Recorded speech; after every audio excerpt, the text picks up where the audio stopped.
que é um Que vai se adaptando a cada Porque pessoa, o a cada psicopata vítima. é pra cada um que você quer que ele seja.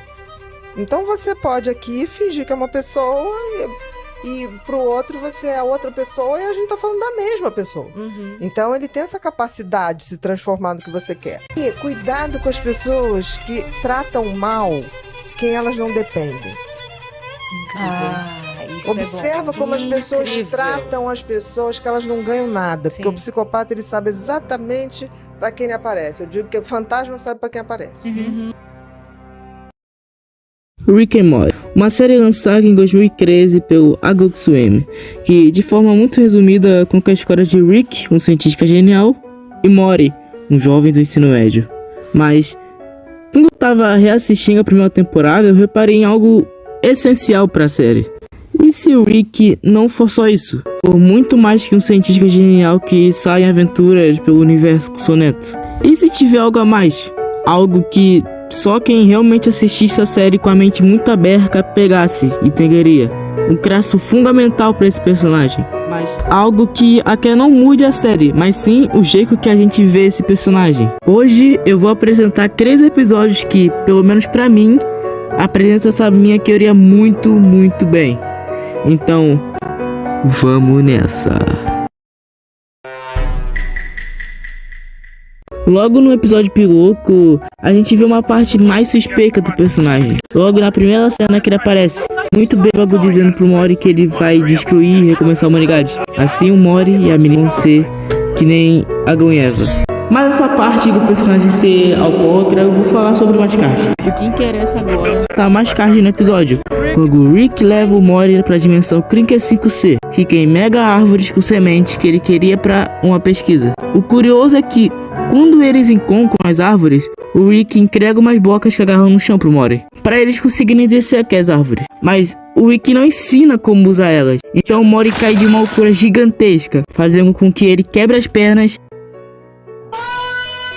Mesmo assim, o Rick não liga pra isso e tem a audácia de perguntar se ele ainda pode ajudar. O Morty, obviamente, morrendo de dor e com as 2 pernas quebradas, fala que ele não aguenta mais isso e pergunta como numa situação dessas o Rick parece não se importar com isso. E guarde com atenção, Rick não se importa com ninguém. Sabe muito. Depois de ouvir o Morty reclamar muito das pernas machucadas com muita razão, o Rick deixa o Morty sozinho numa dimensão que eles, basicamente, há 2 minutos atrás, tiveram que correr de um monstro que o Rick não conhecia. Ele volta com um remédio que conserta as pernas do Morty e diga que segue. Eles agem como se nada tivesse acontecido. Principalmente o Rick agir, diga que segue. Vamos continuar a missão. Enfim, depois de pegar essas sementes que o Rick queria, o Rick diz que o que ele usou pra curar o Morty, ele pegou numa dimensão no futuro que a medicina avançou tanto que todo mundo é jovem. E ele, sendo o único velho, fez ele ser uma celebridade. E por conta disso, várias mulheres jovens queriam ele. E ele acabou ficando lá por muito tempo, tempo suficiente, o que fez a arma de portais ficar sem bateria. Sim, ele ficou nessa dimensão se divertindo enquanto ele sofreu com a perna quebrada. O Rick diz que ainda tem uma forma deles voltarem pra casa, que por sinal é culpa deles, eles não conseguirem voltar pra casa agora. Eles vão ter que passar pelas dimensões de forma ilegal. Mas, como ilegalmente, o Morty vai ter que levar as sementes com ele na bunda. Sim, eu vi direito. O Morty vai ter que levar 2 sementes que são maiores que a mão dele no... Chegando lá, ele descobre que os esquemas de segurança têm máquinas novas que estranhamente são feitas para descobrir coisas nas bundas das pessoas, fazendo com que eles tenham que fugir e voltar para nossa realidade com um super portal. Na nossa realidade, eles se deparam com os pais do Morty, que descobriram que ele só frequentou a escola por 7 horas em 2 meses. Eu não tenho a menor ideia como isso é possível. Então eles finalmente decidem mandar o Rick para um asilo. O Morty até diz que o Rick precisou deles nas aventuras, mas o Jerry revela uma coisa que, quando eu tava reassistindo o episódio, foi top 10 coisas que me fez nessa temporada. Pelo amor de... Ele tem algum tipo de deficiência ou algo parecido? Era isso que você queria ouvir?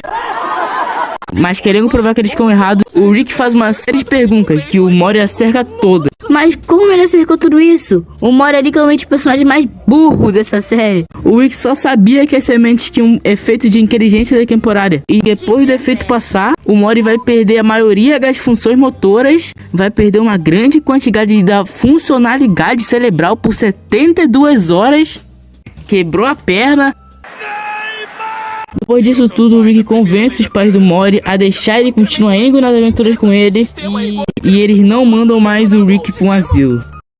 Chega a ser maluca a quantidade de vezes que o Mori se machuca nesse primeiro episódio. Porque ele quebra a perna, ele tem todo esse problema aí com as sementes, ele tem que enfiar a semente numa região desagradável. É maluquice. No terceiro episódio da primeira temporada, chamado Anatomy Park, na época de Natal, a gente descobre que o Rick faz uma avaliação, entre muitas aspas, médica, uma vez por ano em um morador de rua chamado Rubens. Que? Mais tarde nesse episódio, quando o Rick coloca o Mori dentro do corpo do Rubens, a gente descobre que o Rick cuida da saúde do Rubens, não é porque ele é uma pessoa boa, e sim porque o Rick construiu, junto do professor Brum, que é essa coisa azul aí estranha, um parque de diversões dentro do corpo do Rubens. Olha a ideia que o roteirista teve, moleque. Um parque que tem várias atrações e aqui é uma linha de trem pra se mover lá por dentro, de tão grande que isso é. O Mori, depois de chegar no fígado, que agora é uma criação de terror, não me pergunte o porquê, o Mori se encontra com o Gorko Brum e sua equipe. Gorko Brum. A desgraça aí azul. E sua equipe. Poncho, a Annie, o Roger. Sim, Roger. Um personagem que é irrelevante pra história, que eu nem lembrava da existência dele. E olha que literalmente que é um membro do grupo que foi esquecido e aparece por, sei lá, no máximo 1 minuto e meio. O bicho azul diz que o sistema de segurança foi desligado. Depois dele falar isso, eles são atacados pela hepatite A, que é esse monstro aí maluco. Depois de fugir dessas e de outras doenças, todo o estrago que eles fazem no corpo do Rubens faz que ele morra. Então o Rick só fala que eles devem se distrair e o Rick salvarem eles. Daí o Goku azul aí malucão fala pro Mori que houve uma sabotagem e que ele deve ficar de olho na Annie, garota, por sinal que ele começa a se interessar quando eles são atacados de novo e por acaso de uma ideia maluca do Mori, eles se salvam, chegando finalmente no lugar que Rubens evacua. Quando ele finalmente chega num alvo, que é o lugar que o Rubens evacua, ele descobre que o verdadeiro traidor era o Pancho, que queria roubar essa tecnologia do Goku azul. O Rick, de forma maluca, vai pra cima do Pancho e liberta a Annie, mas o próprio Pancho acaba com ele mesmo depois de ser mordido por um vírus que ele levava com ele mesmo. Depois do lugar que eles escavam ceder, aquele personagem inútil morre de uma forma também inútil. E eu esqueci de falar mais, aquele personagem mais inútil que ele também tinha morrido. Depois de perder as esperanças, o casal começa a ficar junto. Ai, que lindo amor. Depois de o Rick finalmente que tira uma ideia do que fazer, eles precisam chegar no peito esquerdo e depois de outra morte idiota, agora o Goku Brum, o Rick deixa o Rubens gigante, ele vai lá e finalmente resgata ele. Agora sem Parque e sem Goku Brum, o Rick não sabe mais o que fazer, mas aí a Annie fala que ela estudou o trabalho do Goku Brum e que sabe como fazer um novo parque. O Rick, sem hesitar, diminui a Annie sem nem ligar para a relação que ela e o Mori tinham, que mesmo não sendo o primeiro amor do Mori, que foi uma relação que, pelo menos parece, verdadeiramente recíproca. E talvez dê pra se dizer que era verdadeira. Mas agora, pela ambição do Rick, esses dois não vão mais se encontrar nunca mais. Sim, tudo isso por causa de um parque dentro de um corpo de alguém. Que, por sinal, depois dos créditos desse episódio, o Rick usa o namorado da irmã do Mori ser a nova pessoa que vai ter o parque dentro. Antes de ir para esse último capítulo, parando pra pensar agora, eu acho que esses 2 episódios completamente inúteis. Porque eu acho que esse episódio é o que mais explica a minha teoria. No 6º episódio da primeira temporada, chamado A Poção do Rick, depois do Rick mais uma vez tomar um fora da Jéssica, ele pede ajuda do Rick para conquistar ela no baile. O Rick entrega pro Mori um tipo de poção do amor que vai fazer as pessoas se apaixonarem por ele para sempre. Mas mesmo o Mori perguntando para ele se existe algum efeito colateral, o Rick afirma que não tem nada e que o Mori não deve se preocupar, já que o Rick é a pessoa mais inteligente do universo, então ele não vai cometer erro. Mesmo que tudo de ruim que acontece nesse episódio é culpa dele. Mas isso daí vamos falar mais tarde. Logo depois do Rick afirmar que não tem defeito lateral nenhum e do Mori ir embora, Sawyer e Rick fala que a Jessica não pode estar esfriada. E adivinha, ela é a única que tá esfriada. Chegando lá, o Mori até consegue fazer a Jessica se apaixonar por ele, mas como ela tá resfriada, ela espirra e contamina as outras pessoas com a poção do amor, fazendo que o Mori tenha que fugir de todas aquelas pessoas malucas que estão atrás dele. Enquanto isso, na casa dos Smith, o Rick, depois de tanto falar da relação do Jerry e da Beth, faz que o Jerry tenha uma crise de ciúmes e vá atrás da Beth no trabalho. Aí, só depois da Summer dizer que ela não foi pro baile porque ela tem praga de gripe, o Rick finalmente vai atrás do Mori e resgata ele desses zumbis apaixonados. Mas não se preocupe, o Rick milagrosamente que é um antigo, mas depois de jogar esse antídoto no ar feito de ganhar de louva-a-Deus, em vez das pessoas voltarem ao normal, elas viram louva-a-Deus mutantes apaixonados, o que piora as coisas e ameaça a vida do Mori, porque os louva-a-Deus mutantes apaixonados fêmeas cortam a cabeça dos parceiros depois de acasalar. Enquanto isso, o Jerry indo atrás da Beth se encontra com essas criaturas, fazendo com que ele tenha que lutar para sobreviver e salvar a vida da esposa. E não são só eles que estão em perigo, porque a Summer também é cacaga por essas coisas. O Rick fazendo o antídoto pros efeitos da poção e efeitos do outro antídoto que deu errado, que já se espalhou pro mundo todo, termina e afirma que não, esse agora vai funcionar. E o Mori, completamente certo, pergunta como isso agora vai fazer a humanidade de volta. O Rick fala pro Mori que ele era só o cara que queria pegar alguém, ele que é o errado da história.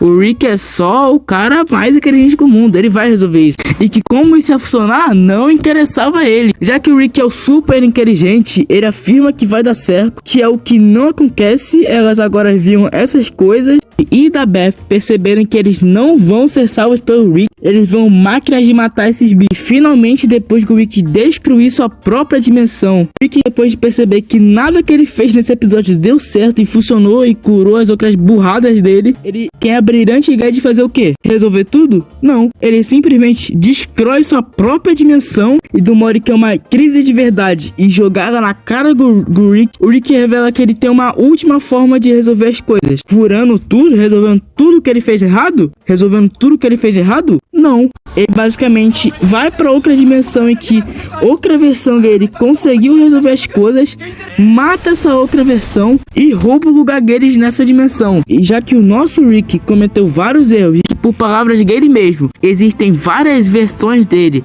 e ele só precisou achar uma dimensão que eles morressem e roubar o lugar dessa versão. Delas, eu dei sorte, arrumei tudo de volta ao normal. Eu só precisava achar uma dessas realidades na qual nós dois estivéssemos mortos.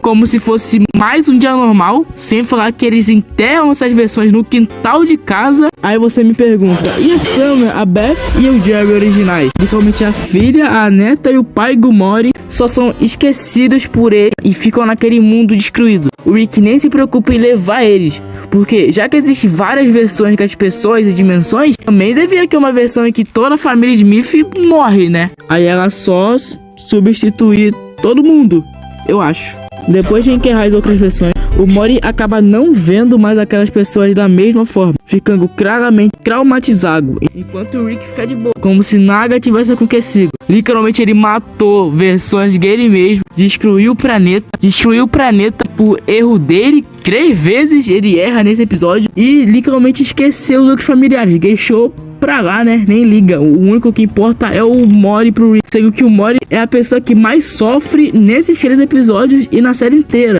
Bizarro. E assim acaba o que pra mim é o melhor episódio dessa primeira temporada. O Rick completamente maluco, matando versões dele mesmo e do Neco como se fosse nada, roubando o lugar de outro Rick, destruindo o próprio planeta e esquecendo a filha e a neta lá como se fosse só mais alguém, como se ele não se importasse com aquelas pessoas, né? E o Mori completamente traumatizado.